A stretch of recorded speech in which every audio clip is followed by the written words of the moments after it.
Hi, this is Nathan Cavedo from the Merced County Office of Education, your host for this episode of Community Conversations, a weekly radio show brought to you by KYOS. Community Conversations features local people talking about education, government, and community activities and issues in Merced County.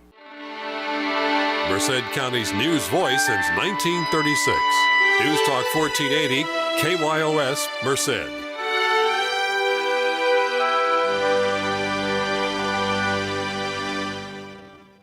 Thanks for tuning in to Community Conversations on KYOS. I hope you're having a great day. Our first guest this week is Matt Serrato with the Merced County District Attorney's Office, here to talk about the Community Violence Intervention and Prevention Task Force and a fundraiser they have coming up on February 23rd at the Boys and Girls Club. Matt, thanks for joining us. Thanks for being here. Thanks for letting me be here. It's good to be here. Anytime, yeah. So you work for the District Attorney's Office as an attorney. How long have you been there? I've been almost 6 years. I've been there since June of 2007, so a little more than 5.5 years. And what exactly do you do? Are you a criminal attorney or? Yeah, criminal. I handle criminal cases, felony cases, all sorts, everything ranging from some pretty serious cases to less serious cases, so we all kind of get a range of what kind of cases we handle. And let's talk about the Community Violence Intervention and Prevention Task Force. It's more commonly known as Merced ComVip. And what is ComVip, and what exactly are the goals? What does ComVip do? ComVip's an organization that brings together a lot of different groups, a lot of law enforcement groups, a lot of groups associated with schools, a lot of groups that really have the public interest at heart, and kind of bring everybody together and try to think of ways to reduce violence in the community, and to gather resources and deploy those resources properly to try to do our best to prevent violence and to help kids in the community. So at these ComVip meetings, which I've been to a few of, we have at the table the county schools, the high school district, the DA's office, Merced Police Department, other Merced city offices, and then a variety of other folks kind of come in and talk about different things that are going on in the community. And one thing that ComVip is about to tackle is it's not necessarily underage drinking, but it's binge drinking for youth, which seems like with a fairly large college population now with the university and Merced College, we've got a lot of college kids out there. Yeah. So that is definitely a problem, and something that ComVip will be working with the Merced County Public Health Department on. But on a brighter note, there's a fundraiser coming up, and it's called Hoops for Kids. Can you talk about that? Yeah, coming up on the 23rd, we're trying to put together a fundraiser. The money's going to go towards a lot of good causes. It'll go towards the Boys and Girls Club. It'll go towards other groups or other organizations that kind of help do things for kids, give some kids some opportunities to go, out into nature, or go to see some programs or shows, or to go to camps, or just do a variety of good activities for the kids that are fun and enriching at the same time. And we're putting together a basketball tournament on the 23rd at the Boys and Girls Club. Tony Slayton at the Boys and Girls Club was gracious enough to host, and Lieutenant Matthews from the Merced Police Department is kind of in charge of it, and then I'm helping him out quite a bit. And we're just trying to put the tournament together and looking to have a good time and raise some money to send some kids to some programs, or to allow them the opportunity to do some things that'll be both fun and enriching for them. Definitely, and enriching opportunities for youth in our community is of vast importance. Describe a tournament like this. It starts off in the morning, and it's 3-on-3. That's my understanding. Yeah, we're going to start about 9 o'clock, and there's going to be a 3-on-3 tournament. So we got a decent number of teams signed up already, probably about 10 total already. We've had a couple just in the last little bit sign up, and we're looking to add quite a few more in the next couple weeks. And 3-on-3 tournament's going to be half court, so no one has to worry about running back and forth all over court. Just a little half-court tournament, games up to anywhere between 10 and 15, and just have fun. And it's not going to be that competitive. There's be some teams who are, if they want to be more competitive, they can play in a competitive division. But I think most people are going to be kind of at a recreational level, and we have men's division, we have co-ed, and women's as well. So all kinds of different events. We're looking to have a free throw competition, and Lieutenant Matthews is looking to get my boss, the DA, Larry Morse, to get Senator Cannella, the sheriff, Mark Pazin, and some other people as well to come together, and they would participate in a free throw competition. Everybody could come out and watch them. And then in addition, we'll have maybe a free throw competition for everybody out there where you get 10 shots and you get to put some money in, and the winner ends up getting the money. We have prizes as well already for the winning teams. We have quite a few that we've got gathered together and looking to get some more. So if anybody wanted to, is interested in donating any prizes, just let us know. We're looking for sponsors from the community. And then in addition to that, we think we're going to have maybe a three-point competition kind of along the similar lines as the free throw competition. And then maybe even if we can get a couple of big prizes donated, maybe a half-court shot competition where you pay a couple of dollars and you get a shot from half court. If you make it, you end up getting a big prize like a TV or some 49er tickets or something of that nature. So should be good. So you said we're trying to get Cannella, Larry Morse, our county district attorney, and Sheriff Mark Pazin together. So 3 elected officials up against each other. I think that's what. Yeah, that could turn into a very interesting event. And hopefully bring a lot of people in. So you mentioned that if folks are interested in either donating prizes or if they're interested in, participating in the event, how can they get in touch with you? They can call me. The phone number's 385-7381. The extension's 4164. Or my email address is mserratto@co.merced.ca.us. Again, 385-7381. Extension 4164, or mserratto@co.merced.ca.us. We've had quite a few prizes donated already. I think Rick McMillan, he works here. Mm-hmm. He works here at Radio Merced. He's gone around and he's gathered up quite a few prizes from some of the downtown businesses. They've been pretty generous with us so far, and looking to get some more. And hopefully, the winning teams can get some good prizes for helping out a good cause. And so folks sign up. How much is it per person? It's $30 per person. It comes with a T-shirt. We had a T-shirt that was designed by someone from the Merced Police Department. Looks actually pretty good.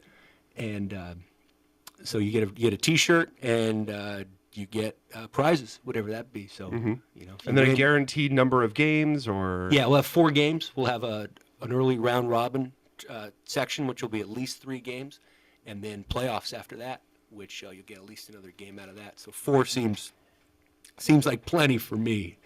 And and so again, that's on February 23rd, and it starts at 9 a.m. Yeah, we're going to start at 9 o'clock. 9 a.m. at the Boys and Girls Club over there on the corner of 15th and M Streets. Yeah, right by the railroad track. And if you could give off your phone number and email address one more time. Yeah, the phone number is 385-7381. Direct extension is 4164.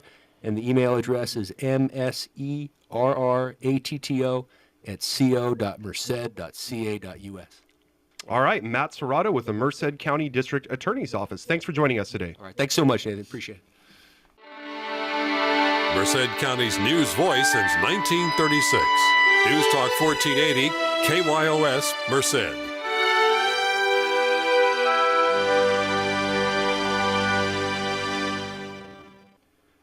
You're listening to Community Conversations on KYOS. Thanks for tuning in. Next up, we have Frank Ochoa with CalSoap, here to talk about the free application for federal student aid. Frank, thanks for joining us. Thank you for having me. So CalSoap, what does SOAP stand for? California Student Opportunity Access Program. There we go. Okay. So many acronyms in education. That was one that I didn't know, surprisingly. So what exactly do you do? What's your title with CalSoap? I am a tutor, counselor, mentor. Okay. And what does that mean?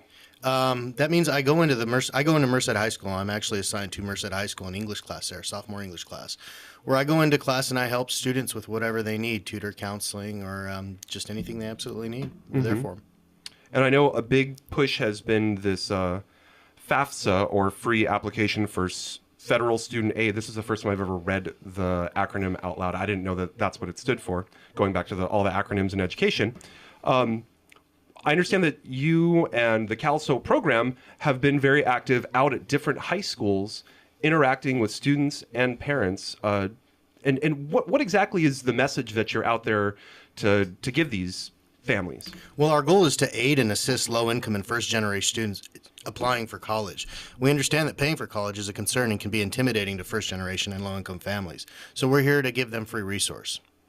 And when you say that it can be intimidating, and we had talked about this a little bit before this interview started, I know that working education for a while, in the Latino culture, sometimes it is met with resistance when the younger generation say, hey, I want to go to college. And the older generation says, well, how are you going to pay for it? Do you encounter that? Oh, absolutely. I myself, as a high school student, went through that. I came from a single parent home, and my father wasn't able to pay for my college. So I joined the military to receive the GI Bill to pay for college. Mm-hmm. And now that I've done that, I use my GI Bill to go to college. But I now understand that it would have been so much easier if I would have just gone through financial aid.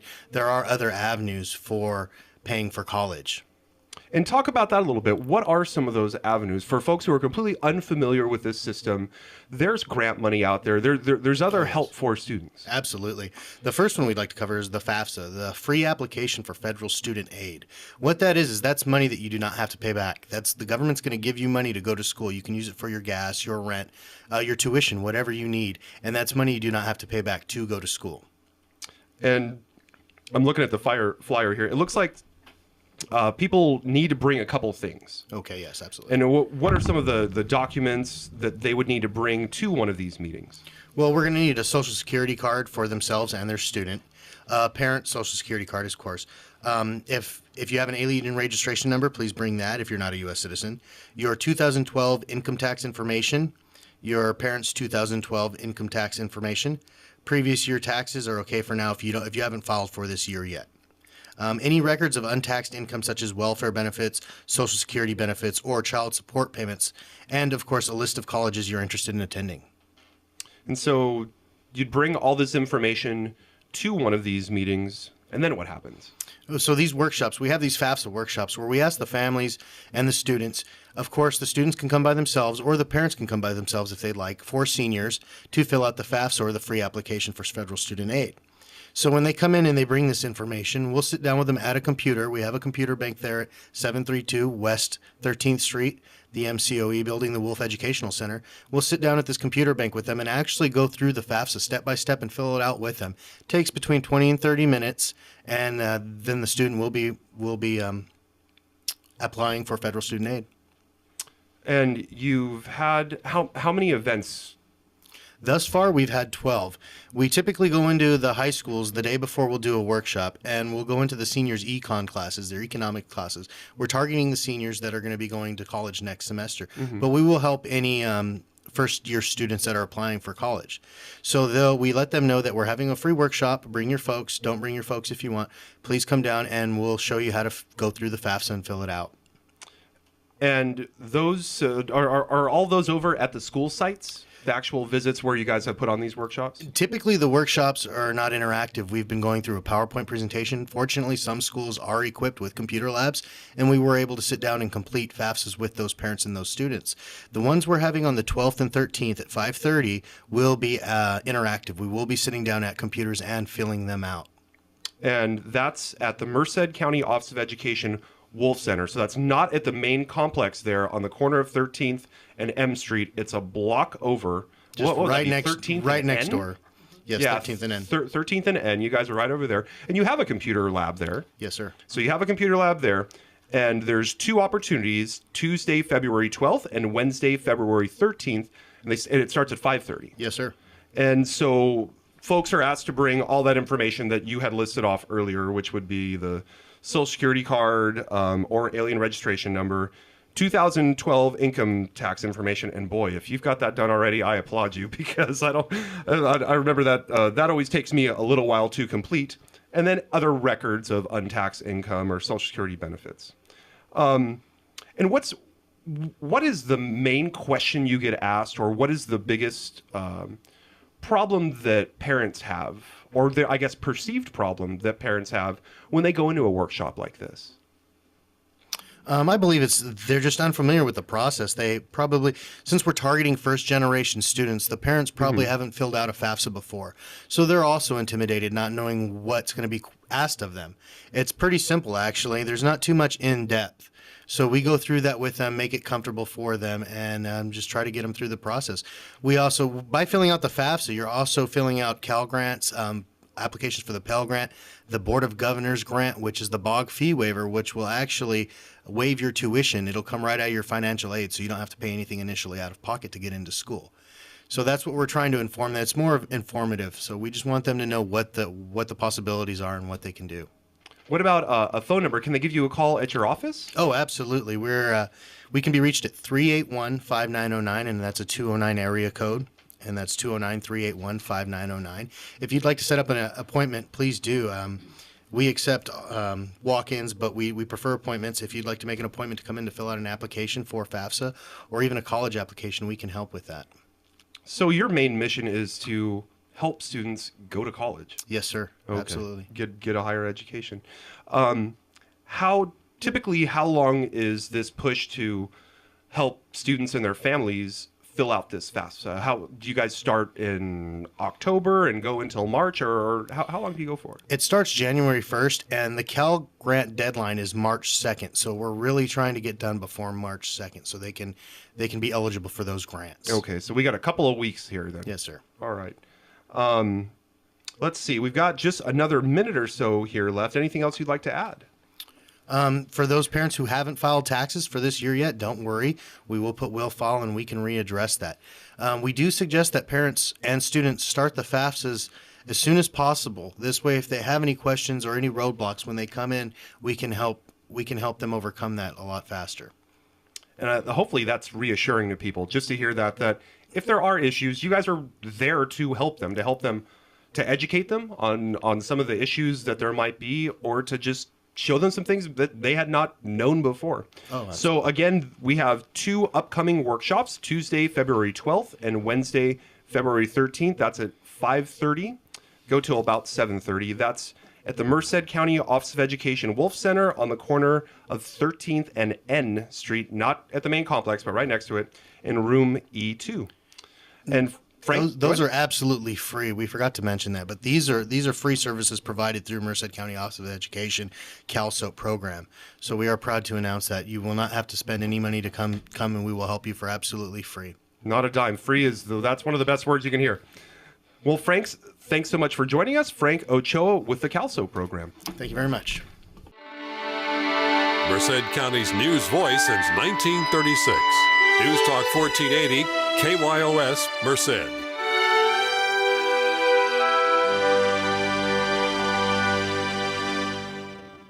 All right, we're back with Community Conversations on KYOS. Thanks for tuning in. Next up, we have Joe Hoffer. He is the Executive Director of the Atwater Police Activities League, here to talk about something that makes me very happy, the San Francisco Giants World Series trophies, both of them from 2010 and 2012, are making their way to Merced County. Joe, thanks for joining us. Thank you. So we've got the best baseball team in the world. The trophies are coming here. That's got me pretty excited. I already have it on my calendar. I'm definitely going to make it out to the showing at the Merced County Fairgrounds. I understand that that's one of, 3 different stops here in Merced County? Yeah, we're just really, really excited about that. What had happened was that the communities that have junior giant programs, they had the opportunity to win, if you will, the opportunity to have the trophies coming to their programs. And it's sponsored by the Bank of America, the tour, and it was made all possible by the Junior Giants Foundation that does all this stuff. And we have Junior Giants teams in all 3 of those communities. Is that correct? Right. Yeah. They're all like Junior Giant leagues, actually, and and that's a non-competitive baseball program. It's during the summertime for boys and girls from 5 to 18.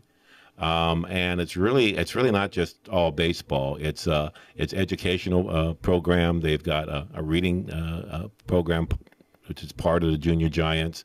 They have a violent prevention program. They have a scholarship program. So it's just really a wonderful, wonderful program. Sounds like a nice enrichment program for kids. It is, and it's not competitive, and it's free. So how can you beat that? Yeah, no kidding. So the different dates we have here, let's see, the trophies will be in Merced on February 11th, Los Banos, and that's Monday. Los Banos on February 12th, and then on February 20th, a little bit later there, in Atwater. And Atwater's got a little more special appeal to that day, and especially that evening, because you guys are lucky enough to have memorabilia signed by Sergio Romo there for an auction.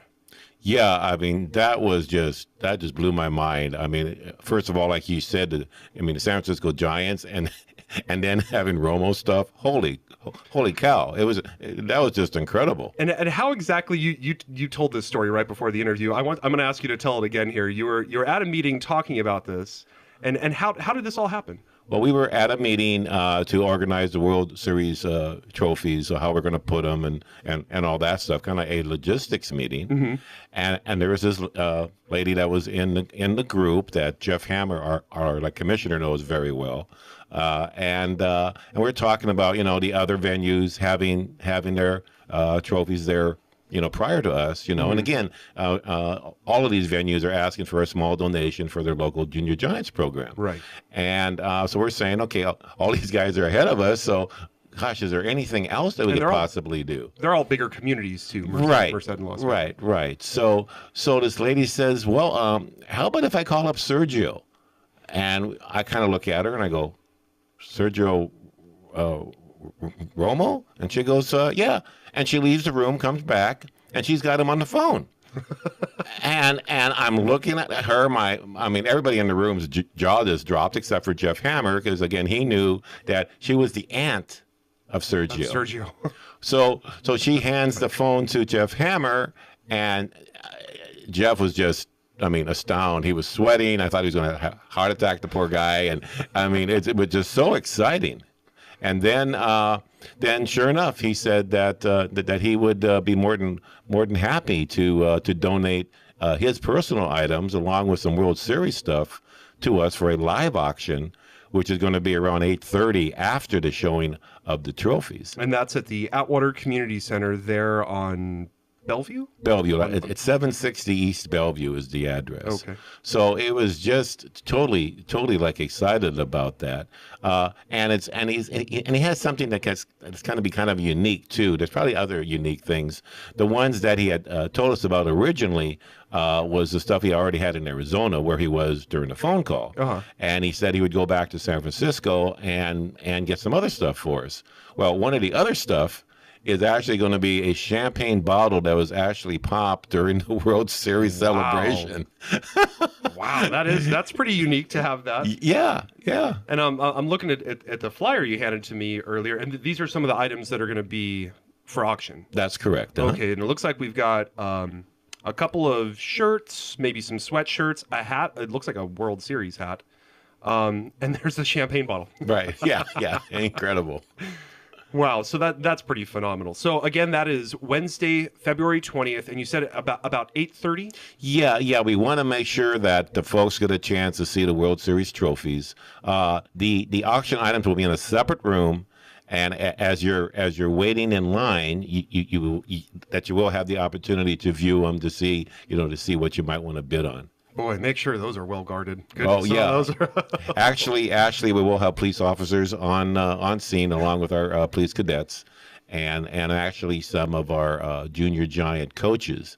So somebody better not touch that. No, I can't imagine anybody really would. But what a great opportunity for the city of Atwater, for you guys to have that kind of connection and to get that kind of memorabilia there to go up for auction. So again, we've got the Giants trophies, both of them from 2010 and 2012, will be in Merced on February 11th, the Merced County Fairgrounds, in Los Banos on February 12th. I don't have that information in front of me exactly where they'll be. And then in Atwater, a little more than a week later on February 20th, and that will be at the Atwater Community Center. Right, and I can fill in for you for Los Banos. It's going to be at the Los Banos Community Center. Okay, and that is I just went out there a couple weeks ago. That's a fantastic facility. Beautiful. Yeah, great place. We're just about out of time here. Anything else you'd like to add? Just like quickly is that the Atwater Police Activities League is like starting a 10 and under USA tennis program, and it's being introduced right now to all of the after-school programs in Atwater. And actually, going back to the World Series trophies, visitors should be aware that it's in all these tours, it's first come, first serve, as far as being able to see the trophies. Okay, so there could be a line 2 miles long. There could be a line, and we're very, very like strict on the 2-hour rule. If there's a lot of people left in line, I was told that they might extend the time a little bit, but not a heck of a lot. Okay. Well, great to have you on, and thanks for that fun little story about Sergio Romo's aunt. It's always nice to hear, neat stories about small town connections like that. It was incredible. Yeah. Incredible. Go Giants. I'm all excited here. Giants. All right, Joe Hoffer, Executive Director of the Atwater Police Activities League. Thanks for joining us. Thank you. Merced County's news voice since 1936. News Talk 1480, KYOS, Merced.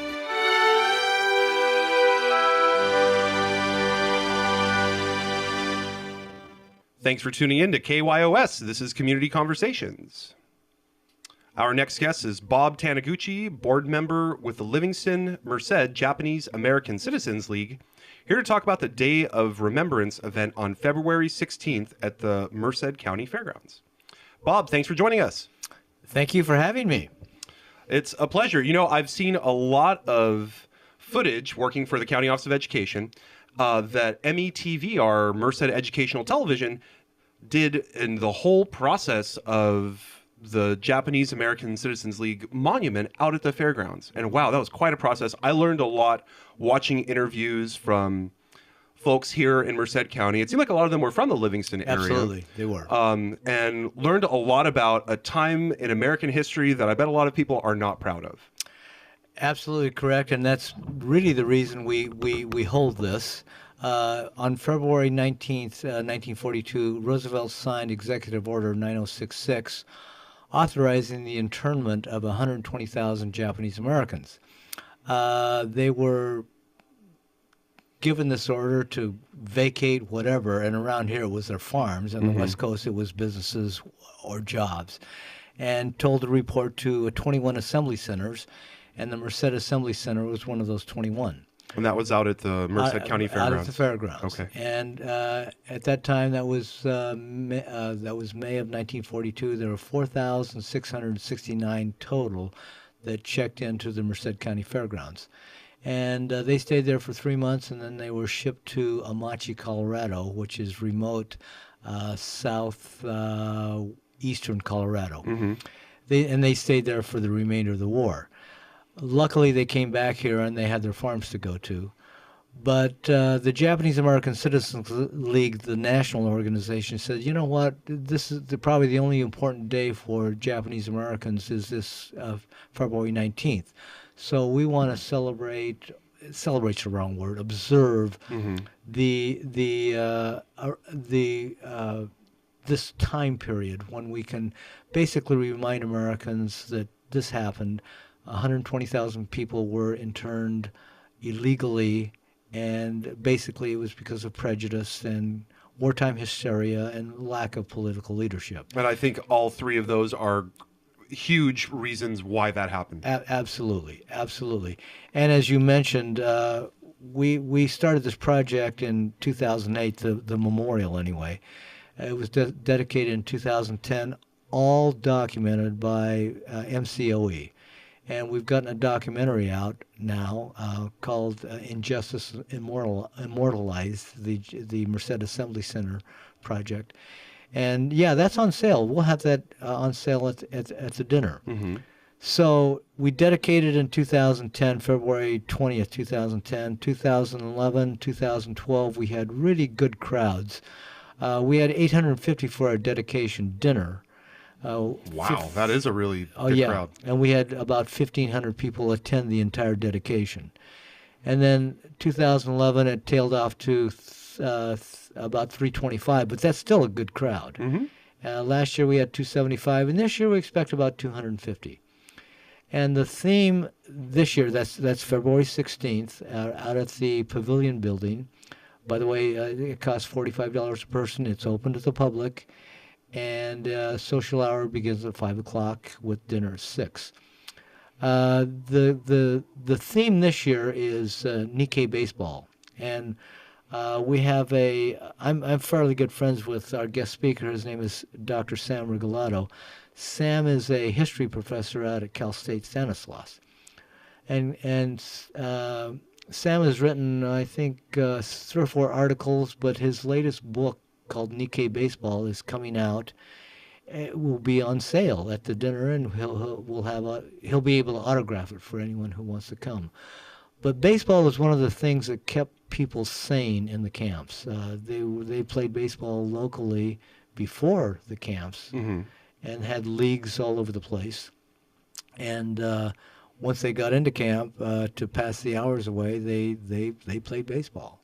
So Sam's going to talk about Nikkei baseball, and we're going to have a group from Cortez sing a couple of songs. And Nathan, the nice thing about our event is turned from a Japanese American Citizens League event. This is maybe 20 years ago. It was just a JCL thing, and now it's a community event. And it's exactly what we want. We want to educate the people in the community about that this thing happened, and let's not let it happen again. And there are parallels, even like one of the things that we're going to bring out is the parallels to 9/11 in 2001. It's beginning to be a long time ago. Some kids can't even remember 2001 America. This is the second time America was attacked, and the subsequent treatment of the Arab Americans was deplorable. Not anything like the Japanese. They were not interned, but partly because there was talk about rounding the Arab Americans up and putting them into camps also, but the Japanese American citizens say, no, you can't. You tried that once, it didn't work. It's a blight on American history, so don't repeat it. It is, though there was a lot of sentiment against that particular ethnicity for a certain amount of time, and it frustrates me that at any time in our history, a lot of animosity has been aimed at an ethnic group. Right. Which it's very frustrating to think about things that way. Absolutely. And so we're just trying to educate and fight prejudice and have a good time. People do have a good time at our events. And again, that's February 16th. If folks are interested in purchasing tickets, where can they go? They can call me and Bob Taniguchi. You can call. I'll give you 2 telephone numbers. Area code 209-383-5161. That's 383-5161. Or my office phone is 384-6357, 384-6357. And I work at Merced College. So I'm into education, obviously. Yes. Well, Bob, thanks for coming on and talking about this interesting topic. I'm glad that I was there with MeTV to see all those steps, different folks come in for interviews and really hear the firsthand stories of, what they went through in that internment camp at Merced College. And again, those DVDs will be on sale at the event. Yes. Okay, Bob Taniguchi, board member with the Livingston Merced Japanese American Citizens League. Thanks for joining us. Okay, thank you. Merced County's news voice since 1936. News Talk 1480, KYOS, Merced.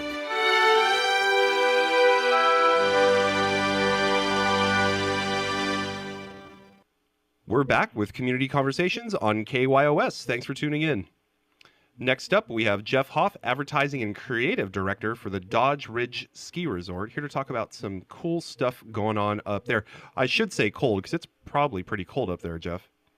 It's usually pretty chilly. It is winter, but it's I think it's in the low 40s today, but it's been overnight. It's usually in the 20s this time of year, so it's Yikes. chilly, yeah. I doubt many people think about that weather when they think of California. No. I mean, luckily enough, we're high in elevation, so it keeps the snow nice. But it's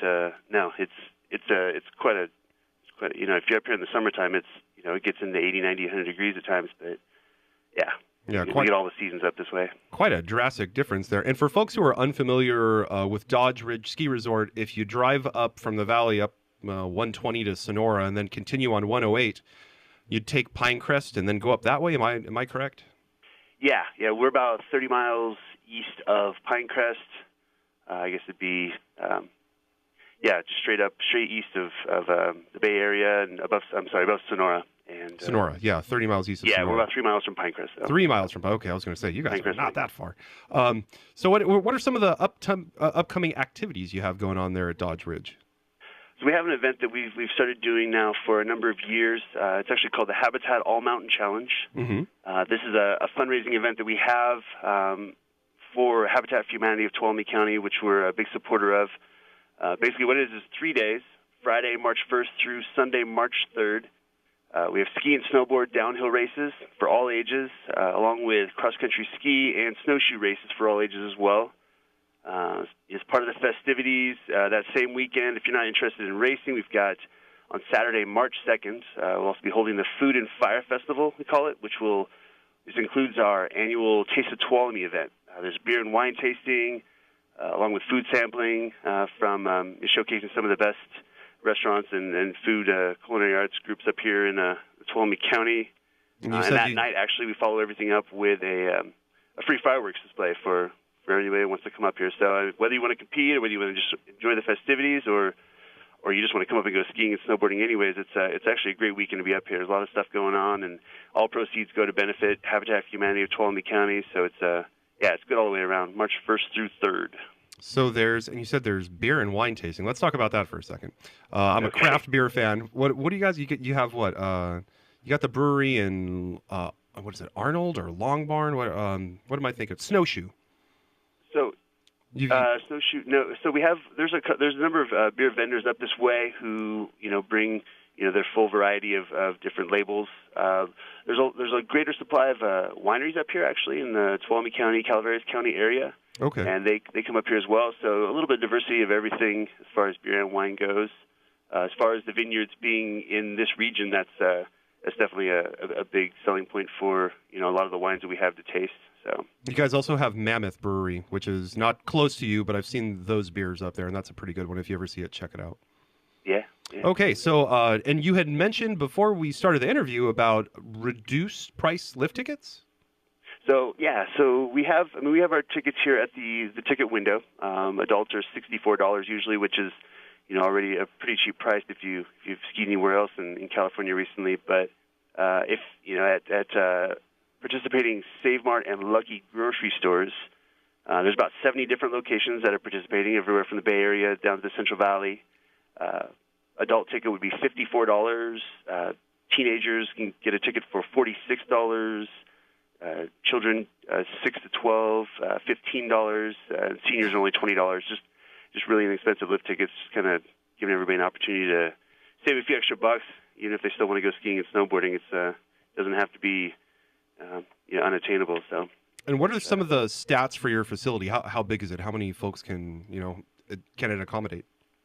We can accommodate tens of thousands if we wanted to. A typical weekend we'll have right around 2,000 people up here. Our mountain's really spread out. We have 8 different lifts throughout the mountain, along with a new T-bar that we put in this past year, going up to our second summit, opening up a whole bunch of additional terrain on our backside of our mountain. So you never really get to the point where you're waiting in line at the chairlift.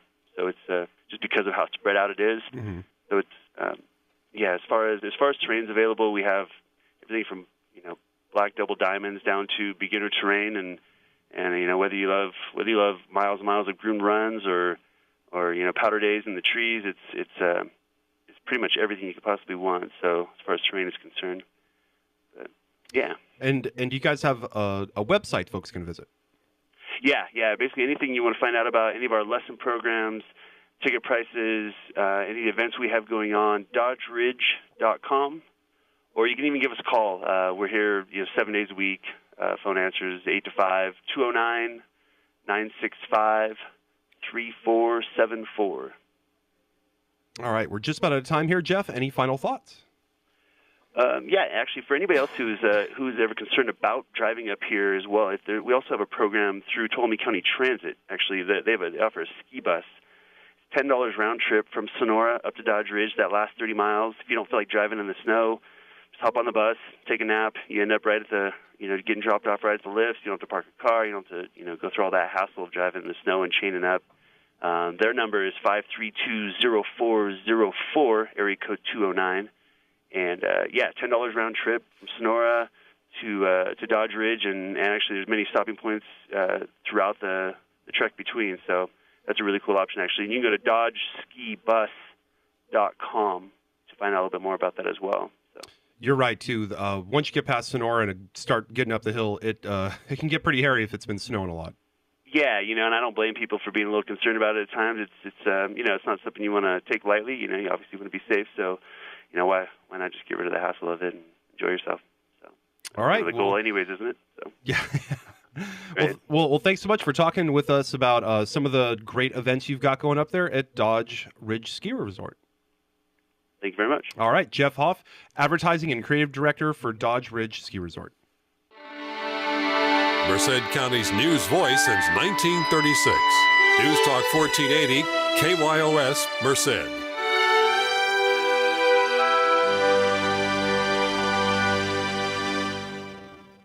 You're listening to Community Conversations on KYOS. Thanks for tuning in.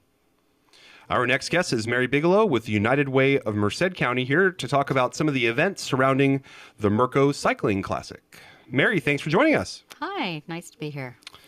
So it looks like we have the Merco Cycling Classic coming up, our annual event. It's always a pretty big deal throughout town, and especially downtown in Courthouse Park. There's this family fun day. Yes. And let's talk about that. That one is on Saturday, March 2nd. March 2nd is the United Way Community Fun Fair.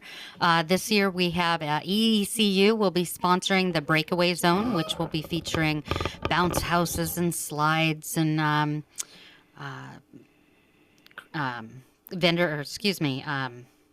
jousting setup and a rock wall, so it'll just bring a little more excitement to the downtown for the kids. Mm-hmm. Of course, we have all of our vendors, and they will provide, different crafts and things for sale. All of our nonprofits and schools are free, and they provide a lot of the face painting and different games down there for the kids. And then, of course, we have our Pee Wee Classic, which is put on by the Merced Mall, and that we'll have signups for that. I think 11 to 12:30 down there, and then it starts. I want to say about 1:30, and we have kids ages 3 to 9 that can race down the raceway. We have the professional announcer announcing those kids that are racing. So it's always a lot of fun. All this is free to the community. Last year, we probably had close to 4,000 people out there. And it just really is a fun reflection of the community and being able to just see everyone come on out that day. And do you guys have booth space available? We do, actually. You get like a 10 by 10 booth. It's about $125 if you are, selling items. If you are, like I said earlier, a school or a nonprofit, we offer those booth spaces for free. So we'd love to have you come down there and share your story and be a part of the community. You can always contact me at United Way.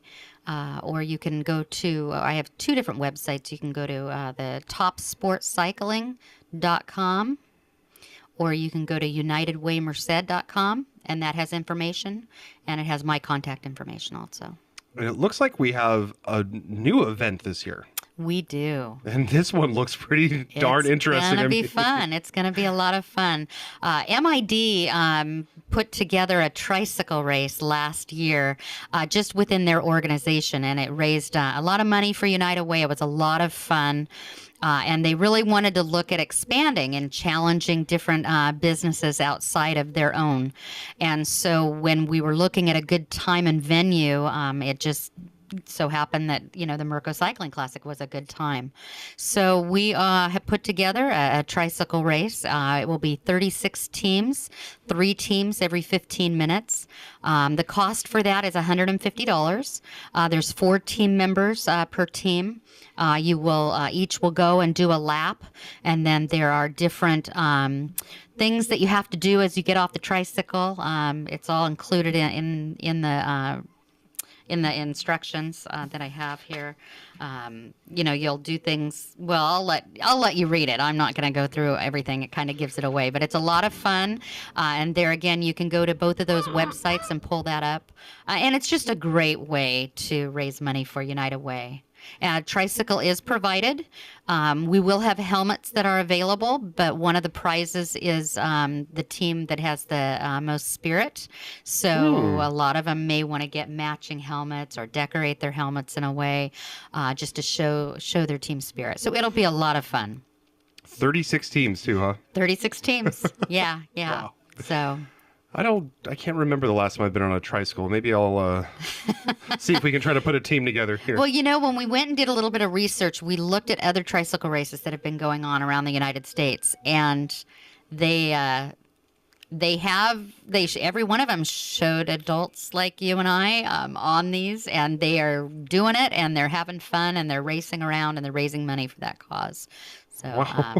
Yeah, so it'll be a lot of fun. And we're trying to get different teams. Like I know right now we have several of the insurance companies will be competing against one another. I'm reaching out to some of the schools, maybe have some of the high school activity, teachers get the teams together, and they can go up against each other. So it'll be a lot of fun. We encourage everyone to come out. And that'll be held at 19th and N Street the day of the race. Okay, so... All right, yeah, a block up from Courthouse Park. Exactly, yeah. Okay. And let's see, all these events are on March 2nd. Yes. And it looks like, the United Way Community Fun Fair, which is in the Courthouse Park from 10 a.m. to 4 p.m. on Saturday, March 2nd. And then the tricycle race, which, again, this just looks really interesting to me, is on March 2nd from 10:30 a.m. to 2 p.m. Yes. And that will be strategically located across from the Sierra Nevada and Merced Sunstar Beer Garden. Oh, and we will also have a band out there. So it'll there again, just kind of a little enticing. You can sit and listen to the band, watch the races, look at the tricycle races. It's all going to be a lot of fun. And I know that the official guide for this year's Merco Cycling Classic is this month's issue of the Downtown Life magazine. Yes, which yes. will be out by the time this interview airs. Yes, yeah. That should be out, I think, by the middle of February. And we've been working real hard with Tom to get all the information regarding the race. This is our 20th year that we have brought this race to Merced. The riders absolutely love coming to Merced. The way that they are being treated. At this point, it's the first race in the whole cycle that they go through around the United States. So after training, this time they come and they get to check out how well they've been doing. Yeah, so, a good first stop, that's for sure. Absolutely. Well, thanks so much for joining us, Mary Bigelow with the United Way of Merced County. Okay, thank you. Merced County's news voice since 1936. News Talk 1480, KYOS, Merced.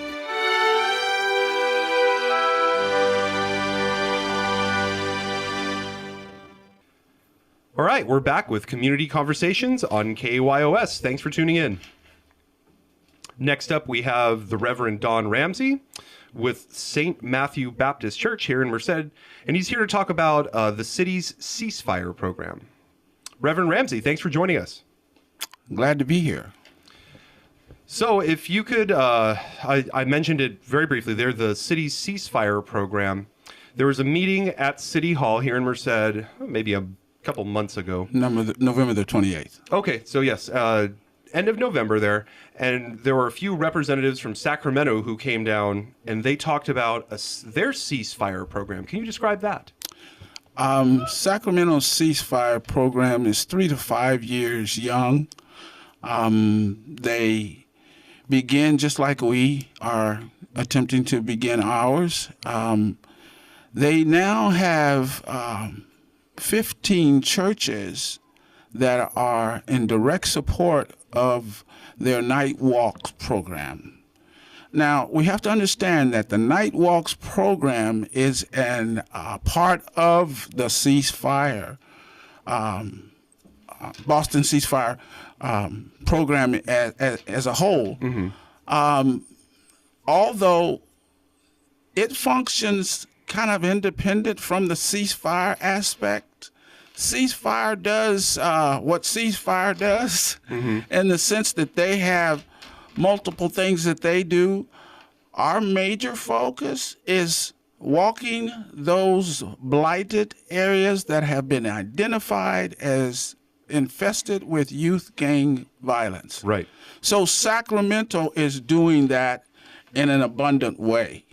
And they have effectively decreased gun violence as much as 75% in the city of Sacramento. And that's by pastors and other representatives from those churches going out and being literally at street level with those same folks in what are traditionally considered bad neighborhoods. That's correct. That's correct. And the people that are part of those teams are comprised of not only people from the church, but also residents and citizens in the city that have a desire to see that element gone. Okay. And let me ask you this. How did we get Ceasefire or those folks from Sacramento to come here? I understand that you're part of another project here in Merced. Maybe you can talk about that a little bit. We are connected at the hip, kind of, sort of speak.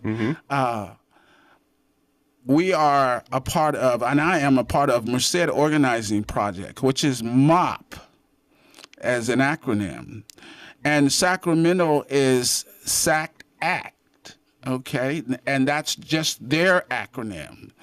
They do the same thing that we do under PICO, which is People Improving Communities Through Organizing. So we're at the local federation level, and PICO's at the national federation level.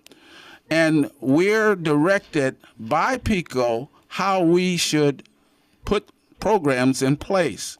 And PICO instructs us and guides us and gives us direction on these different programs. And Lifeline for Healing is a PICO name that PICO began in addition to the Boston ceasefire model. Okay.